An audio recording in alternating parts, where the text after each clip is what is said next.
자, 우리가 한번 같이 암송하시고 또 모르시는 부분이 있으면 또 보시면서 같이 우리가 주의 말씀을 읽도록 하겠습니다. 함께 읽겠습니다. 여호와는 나의 목자시니 내가 부족함이 없으리로다. 그가 나를 푸른 초장과 물가로 인도하시는도다. 내 영혼을 소생시키시고 자기 이름을 위하여 의의 길로 인도하시는도다. 내가 사망의 음침한 골짜기로 다닐지라도 해를 두려워하지 않을 것은 주께서 나와 함께 하심이라. 주의 지팡이와 막대기가 나를 안위하시리로다. 주께서 내 원수의 목전에서 내게 상을 베푸시고 기름으로 내 머리에 바르셨으니 내 잔이 넘치나이다. 나의 평생의 선하심과 인자하심이 정녕 나를 따르니니 내가 여호와의 집에 영원히 거하리로다. 아멘. 오늘 본문은 내 잔이 넘치는 이유에 대한 것을 두 가지로 설명을 하고 있습니다. 그 중에 하나가 주님께서 원수의 목전에서 내게 상을 베푸셨기 때문이다 라고 말씀을 하고, 또 한 가지는 기름으로 내 머리에 바르셨기 때문이라고 이렇게 설명을 해주고 있습니다. 내 잔이 넘쳤다라는 표현을 했는데요, 내 잔이라는 에서 이 잔이라는 것이 무엇입니까? 잔이라는 것은 우리의 인생을 말합니다. 좀 안 믿는 사람들의 표현으로 얘기하자면 운명, 숙명 같은 거라고 생각을 할 수 있겠지만, 우리 믿는 사람에게는 인생에 주어진 사명, 인생이 살아가야 할 어떠한 목적들, 그것을 잔이라고 성경은 언제나 표현을 하고 있습니다. 사람들은 그 인생의 잔을 각각 채우기 위하여 노력을 합니다. 어떤 사람들은 세상에 있는 것들로 그것을 채우기 위하여 애를 씁니다. 자신이 공부한 것들로 그 잔을 채워보기도 합니다. 또 어떤 사람들은 많은 물질을 모으는 것으로 잔을 채우려고 애를 씁니다. 친구들을 많이 사귀면서 그 잔을 채워보려고 스스로 애를 써보기도 합니다. 그런데 그 잔은 결코 세상의 것들로 채워지지가 않습니다. 왜냐하면 원래 인간을 만드신 목적이 세상의 것을 위하여 살도록 만드신 것이 아니기 때문에 인생의 잔을 세상의 것으로 채우려고 하면 언제나 공허함밖에 남지 않는다라는 사실입니다. 하나님께서 인생을 만드신 목적은 하나님을 향한 영원한 가치를 추구하며 살아가는 것이 인생의 잔입니다. 그렇기 때문에 우리의 인생의 잔은 영원한 가치로 채워질 때에 참된 만족과 안식이라는 것을 누릴 수가 있는 것입니다. 여러분은 여러분에게 주어진 인생의 잔, 여러분에게 주어진 그 인생의 목적들을 과연 무엇을 위하여 추구하며 무엇으로 채우고 있습니까? 이 땅에 있는 모든 피조물 가운데 우리의 인생의 잔을 만족하게 해줄 만한 것은 없습니다. 여호와 하나님밖에 없습니다. 하나님만이 우리의 인생을 채우십니다. 하나님의 은혜만이 우리의 인생을 완전히 만족으로 이끌어 주시는 분인 줄로 믿으시기를 바랍니다. 다윗을 생각해 보십시오. 다윗도 왕이었고 그 아들 솔로몬도 왕이었습니다. 아들 솔로몬은 다윗 왕이 갖지 못한 인생의 잔을 채울 수 있는 것들을 많이 가지고 있었습니다. 그러나 그는 만족하지 못하였고 언제나 헛되다라고 말할 수밖에 없는 인생을 살았습니다. 그러나 다윗은 그렇지 않았습니다. 다윗은 자신의 인생이 온전히 하나님 앞에서 만족한다. 내 인생에는 부족함이 없다라고 그는 고백하고 있지 않습니까? 두 사람은 너무나도 대조적인 모습을 보여주고 있습니다. 하나님은 풍성하신 분입니다. 그래서 사도 바울은 고백하기를 하나님이 능히 모든 은혜를 너희에게 넘치게 하시나니 이는 너희로 모든 일에 항상 모든 것이 넉넉하여 모든 착한 일을 넘치게 한다. 모든이란 말을 얼마나 강조하는지 모릅니다. 우리의 모든 삶의 영역에 있어서 하나님께서 우리의 인생의 잔을 채우고 계신다. 이렇게 성경은 증거를 합니다. 에베소서에서도 우리의 온갖 구하는 것이나 생각하는 것이나 그것에 넘치도록 능히 하실 분이 하나님이라고 성경은 강조를 하고 있습니다. 그러므로 하나님의 임재가 바로 우리의 인생의 잔을 채울 수 있는 길입니다. 우리가 하나님으로 우리의 인생의 잔을 채우기 위해서 우리의 편에서 반드시 해야 할 일이 있습니다. 그것은 내 인생에 채워진 다른 것들을 그 잔에서 비워내야 하는 일입니다. 비우지 아니하고서는 하나님의 영이 함께 거할 수가 없습니다. 우리의 잔을 깨끗게 하고 우리의 잔을 하나님 앞에서 정결케 하며 우리의 잔을 비워올 때에 바로 하나님의 은혜가 임하는 줄로 믿습니다. 심령이 가난한 자에게 천국을 주시는 것처럼 우리의 인생의 잔이 비워서 하나님으로 인하여 갈망하며 하나님을 소망하는 자들에게 하나님께서 채워주시는 것입니다. 그렇게 하나님께서 우리의 인생의 잔을 채워주는 두 가지의 은혜에서 첫 번째가 바로 내게 베푸시는 상이 있다라는 거죠. 사망의 골짜기를 지났습니다. 우리가 어제 사망의 골짜기를 지나갔잖아요. 그렇죠? 어제 사망의 골짜기를 지나가고 나서 하나님께서 주시는 두 가지 은혜가 상을 베푸시는 것과 기름을 우리의 머리에 바르시는 은혜가 있다라고 말씀하고 있습니다. 원수의 목전에서 상을 베푸신다, 이렇게 성경이 말했어요. 여기서 상은 무엇입니까?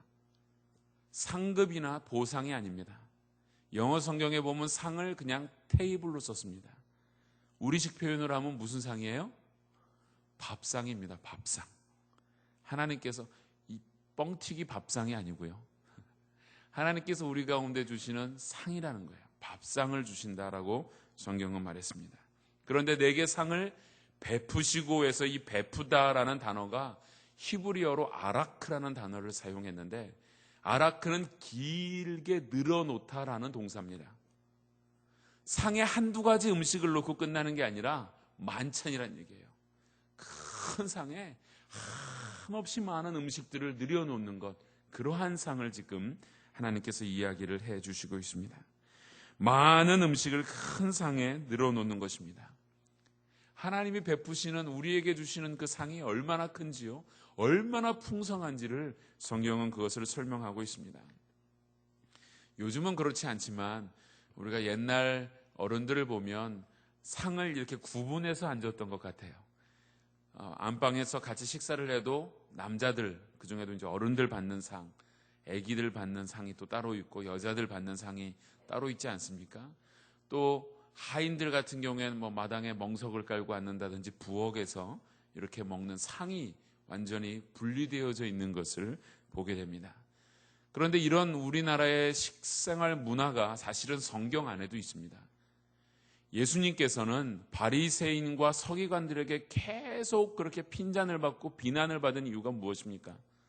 세리와 죄인들과 함께 식사를 한다는 이유 때문에 언제나 바리새인들이 그 예수님을 비난을 했습니다.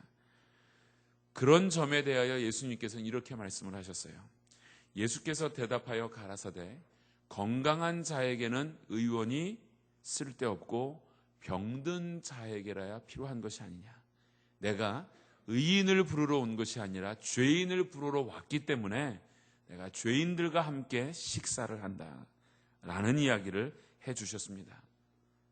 바꾸어 이야기하면 예수님이 식사의 자리에 죄인들과 함께 앉으신 것은 그들을 회개시키시며 하나님 앞으로 부르시는, 하나님의 은혜의 자리에 초대하는 하나님의 방법이었다라는 것입니다. 요한계시록에 보면 라오디게아 교회가 나옵니다. 라오디게아 교회는 자신들의 부유함 때문에 거의 배교 직전까지 간 그러한 교회였습니다. 주님이 그 교회에 여러 가지의 말씀으로 책망을 하시고 결론적으로 계시록 3장 20절에서 이렇게 말씀을 하셨습니다. 볼지어다 내가 문 밖에 서서 두드리노니 누구든지 내 음성을 듣고 문을 열면 어떻게 됩니까? 내가 그에게로 들어가 그로 더불어 먹고 그는 나로 더불어 먹으리라. 한 상에서 함께 먹게 될 것이라고 말씀을 해 주셨습니다.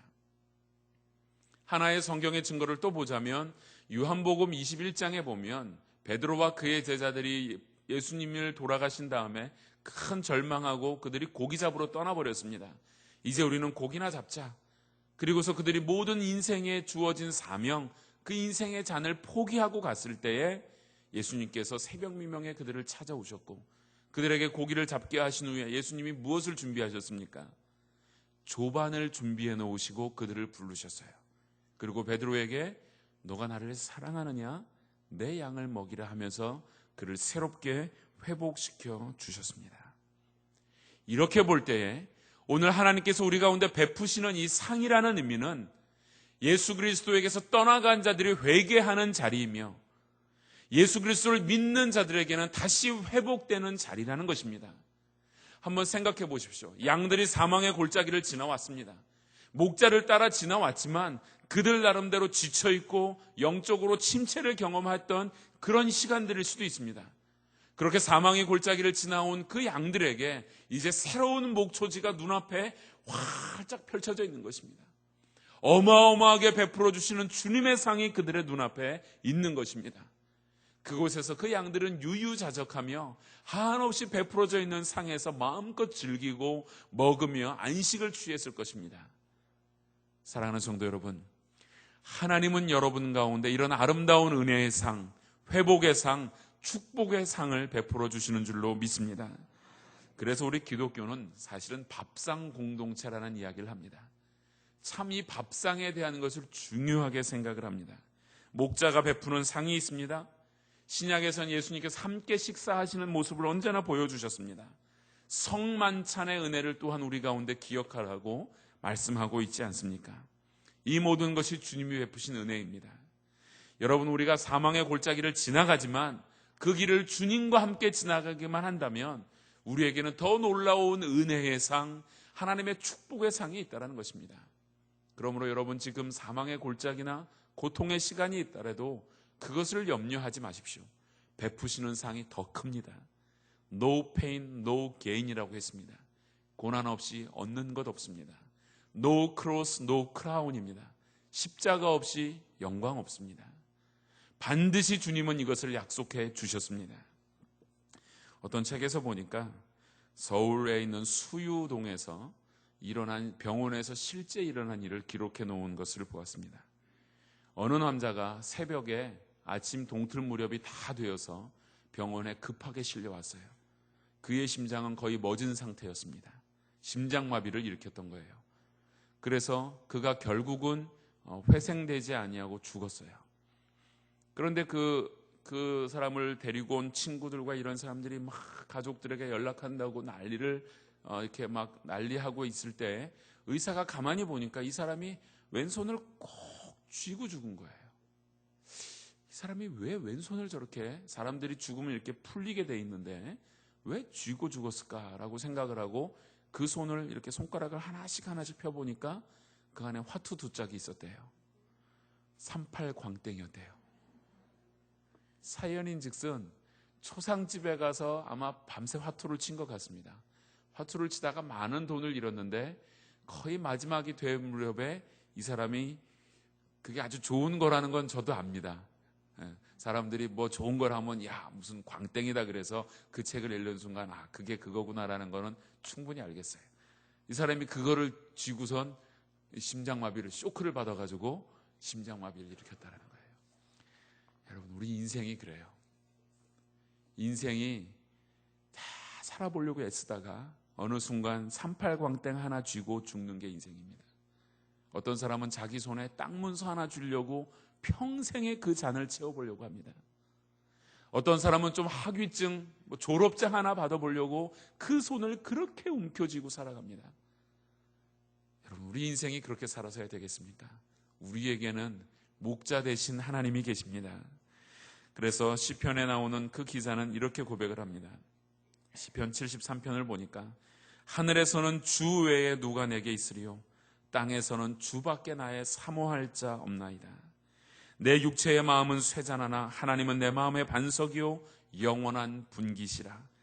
하나님께 가까이함이 내게 복이라. 내가 주 여호와를 나의 피난처로 삼아 주의 모든 행사를 전파하리이다. 아멘입니까? 하나님만이 여러분의 사모할 분이 되기를 바랍니다. 그런데 오늘 이 본문은 놀라운 대조를 보여줬어요. 상을 베풀어 주시는데 누구 앞에서요? 원수 앞에서. 주께서 내 원수의 목전에서 면전에서 그 상을 베푸신다는 겁니다. 여러분 승리는 우리의 것입니다. 우리의 원수가 우리를 해하려고 합니다. 우리의 원수가 우리를 힘들게 만듭니다. 그러나 결국의 승리는 우리의 것입니다. 승리의 축제는 하나님의 편에 서 있는 자의 것이 되는 것입니다. 승리의 축제는 하나님의 편에 서서 그 시간이 고통의 시간이 있다 할지라도 주님이 주신 은혜의 힘을 입어 살아갈 때 하나님께서 우리에게 베푸시는 승리가 있다는 것입니다. 하나님께서 원수의 앞에서 상을 베푸신다는 얘기는 어떤 얘기입니까? 이제는 절대 건들지 마라. 그 앞에서 식사하고 있는 양인 우리를 본 원수가 어디 함부로 우리를 해하려고 할 마음을 가질 수 있겠습니까? 하나님의 백성이며 하나님의 자녀인 모습을 하나님께서 확인시켜 주시고 보여주시고 있는 것입니다. 세상 가운데 이 자녀는 나의 자녀니 어떠한 악한 세력도 나의 자녀를 해할 수 없다라고 하나님이 친히 선포해 주시는 말씀인 것입니다. 또 한 가지가 기름으로 내 머리에 바르셨다라고 말합니다. 실제 이 사망의 골짜기를 지나가다 보면 양들은 가시덤불에 긁히기도 하고 뾰족한 바위 위에 자신의 살이 다치기도 합니다. 기름은 치료약으로 썼습니다. 그래서 실제로 목자들이 그렇게 골짜기를 지나가고 난 다음에는 그 양들을 치료하는 일들을 위하여 기름을 발랐다라고 이야기를 합니다. 상처를 깨끗이 닦고 감염을 막기 위해서 그 상처를 치료해 주었던 것입니다. 여러분, 우리의 신앙생활은 상처가 있을 수 있습니다. 나를 반대하는 사람으로 인한 상처가 있을 수 있습니다. 나를 험담하는 사람으로 인하여 내 골마버린 상처가 있을 수도 있습니다. 반대와 핍박을 받기도 합니다. 오해를 받아서 참 마음의 아픔을 갖기도 합니다. 그러나 우리의 목자 되신 하나님은 라파의 하나님, 치료하시는 하나님이십니다. 오늘도 여러분의 인생에 있는 상처들을 치료하기를 원하십니다. 하나님께서 친히 기름으로 여러분의 머리를 바르시고 있다라는 사실입니다. 특별히 오늘 본문에서 이 기름 부음은 기름 부음을 받은 세 가지의 직분이 구약시대에는 있습니다. 하나는 왕이요, 제사장이요, 선지자입니다. 다윗 역시 기름 부음을 받았습니다. 그래서 그는 자신이 기름 부음을 받을 때의 그 느낌, 그때의 그 은혜를 기억하고 있으면서 이 시를 썼습니다.